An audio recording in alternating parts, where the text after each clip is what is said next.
好多人會問，究竟喺牛津同埋劍橋嘅 physics 有咩分別呢？其實最大分別就係喺 Cambridge，你淨係可以揀一個好多科目嘅 natural sciences。你喺第一年會讀3個 science subject，再加一個 math subject，之後先至慢慢去 specialize 喺你 physics 入邊你希望想讀嘅科。但係喺 Oxford 咧，你就會一開始喺第一年已經讀好多 mathematical modules，然之後就好快進入一啲好深嘅 physics topic。咁當然啦，喺 Oxford 你都可以有啲 short option 去揀你真係想讀嘅一啲科目嘅。咁但係兩個嘅分別咧，最大咧就係佢哋嘅 flexibility 啦，你可以有幾容易去揀唔同嘅 module， 同埋你想有幾專注咁讀你自己嘅科目。喺文化方面，因為頭先話劍橋會有一個好大嘅 natural sciences course， 每班上嘅人可能都唔同面孔，變咗咧 bonding 會少啲，但係你識嘅人就會多啲。喺牛津，譬如一年有150個人，其實大部分我都已經識啦，咁所以大家就會有一個比較共同一齊去讀呢個 degree 嘅心態。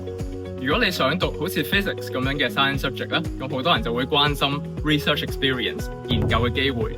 最大嘅分別就係喺 Cambridge， 因為佢好多 flexibility， 你好自由咁樣揀唔同科，咁變咗咧你上堂嘅時候咧，佢預備俾你嘅一啲研究咧就會比較多係你喺屋企或者喺電腦上面做。反而喺 Oxford， 因為你一早已經跟住佢嗰條路啊嘛，咁所以咧佢就多啲時間可以俾你喺實驗室入邊做一個完整嘅 project。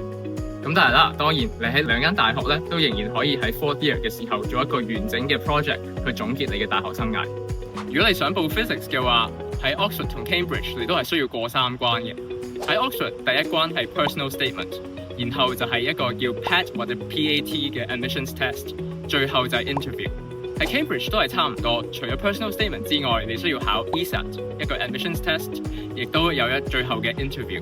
喺呢兩間大學 interview 十分之重要，因為佢喺過程當中，學生可以俾 tutor 睇到你點樣去解決一個問題，同埋可以睇到之後如果佢哋收咗你嘅話，你同 tutor 可唔可以有效地合作去學嘢。